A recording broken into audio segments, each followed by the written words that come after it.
So now that we've made it through our first commit, let's repeat the process and hopefully speed it up. We'll do some work, we'll add some changes, and then we'll make a commit. So it's day 2 of writing my novel, or maybe it's afternoon of day 1, and I've come back from lunch. I have my outline, I've fleshed out the very basic characters, the 4 characters so far that I've included, and I'm going to start working on chapter 1. So I'm going to make chapter 1 just a text file. I'll just do it from within my text editor, but I could do it from the command line. It doesn't matter how. And I'm just going to save that file. Maybe I'll put something in here like chapter 1. Not sure what I'm going to write in there. And of course, if I go over here to my terminal, what do we expect to see when I type git status? Here it's telling me, as we've seen before, that there's an untracked file called chapter1.txt. Also, if I go into any of the other files, like how about characters.txt or maybe the outline, and I type something else in here, let's just change a single character. How about Jordan? I'm going to make a lowercase j, and I'm going to save this file. If I run git status, now we see something new. It says there's a modified file, outline.txt. It doesn't matter that I just changed the case of a letter. I did change that file, and Git has been watching that file. Unlike chapter 1, which is an untracked file, outline, it's already been added and committed previously, so Git knows about it, and it says, hey, you modified that file. So let's say I actually continue to work, though. I'm not ready to do a commit or anything like that. What should I do? I'm going to start on chapter 1.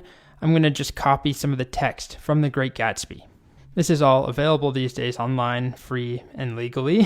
So I'm just going to take some of this chapter 1. If you really want to follow along, you don't need to, but if you want to, I'll include this link. And then I'm just going to paste this in my chapter 1. Okay? Simultaneously, I decided I need to do a bit more on the outline. So I'll add some here. There we go. Here's a bit more work that I've done on the outline to match some of the stuff that I've been working on in chapter 1 so far.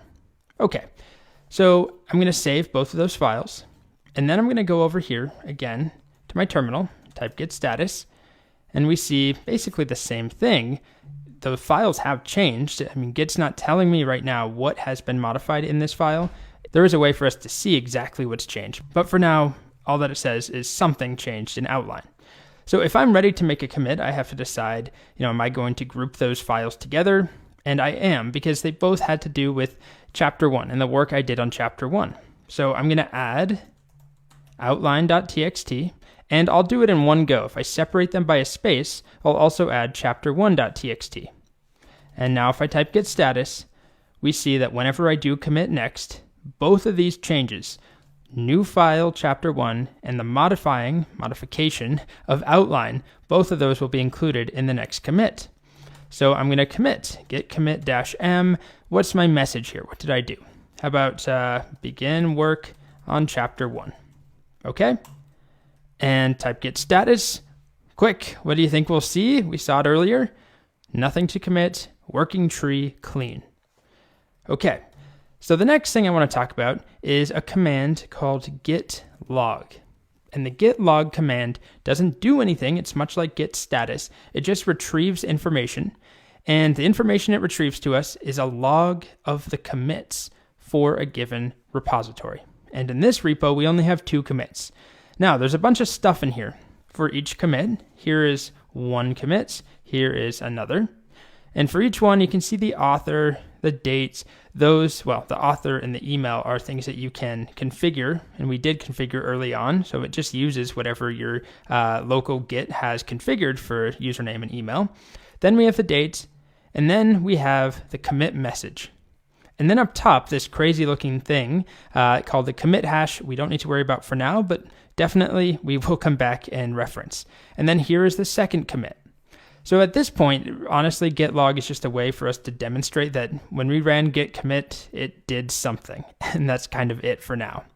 So it's the next morning. I am very excited. I know how I want to finish chapter 1. So I'm going to start by just adding more to our outline. There we go. So I'll save. Again, if you're following along, you can just change a single character and Git is going to notice. Now, if I type git status, right, it tells us, hey, you modified that file again. Next up, now that I finished that outline for chapter 1, I'm going to go back to the actual file and finish typing the chapter out, which again, I'm just copying from the real Great Gatsby. Okay, so I've got a lot more text in here. I just took it from the Great Gatsby website, and I'm going to save.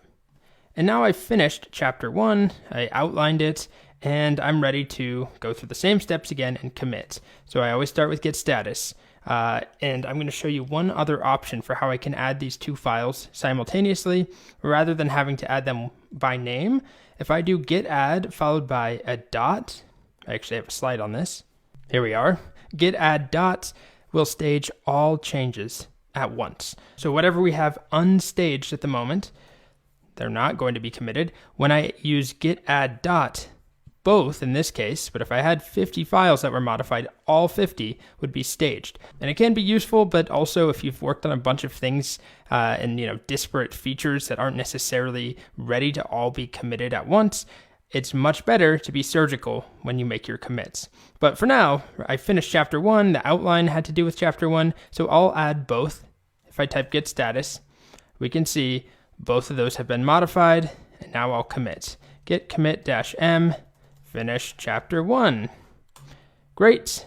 Type git log just as proof, and there it is, finish chapter 1. Okay, so then I go to bed, and I'm having a real rough time with how long chapter 1 is. And I'm thinking about it at night as I'm in bed. I'm like, I really need to fix that in the next morning. I need to break this chapter up. So that's what I decide to do.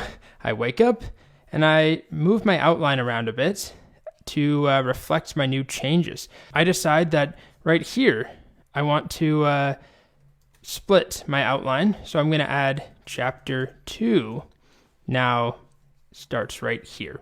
So I'm just going to move some content around. Of course, by doing that and saving the file, I've now dirtied our working tree, meaning that we have some changes that have not yet been committed. Then I'll go to the chapter 1 file. I'm going to take half of this, the second half, and cut it out of here, save this file, and then I'm going to make a chapter 2 file, chapter2.txt, and I'm going to paste that in there and save. So now I have updated chapter 1, I've updated the outline, and I've created a new file, chapter 2. If I saved all 3 files, which I did, and I run git status, Git tells us, hey, there's 3 things that changed. Really, 2 things that it knows for sure were modified, and a third untracked file that it's aware of. Vaguely, it sees that it exists, but it's not tracking the changes.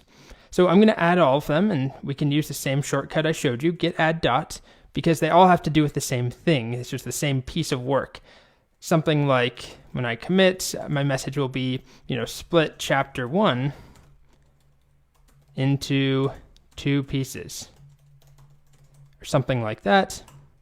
Looks good. Type git status, working tree clean, and git log. We see we have a new commit.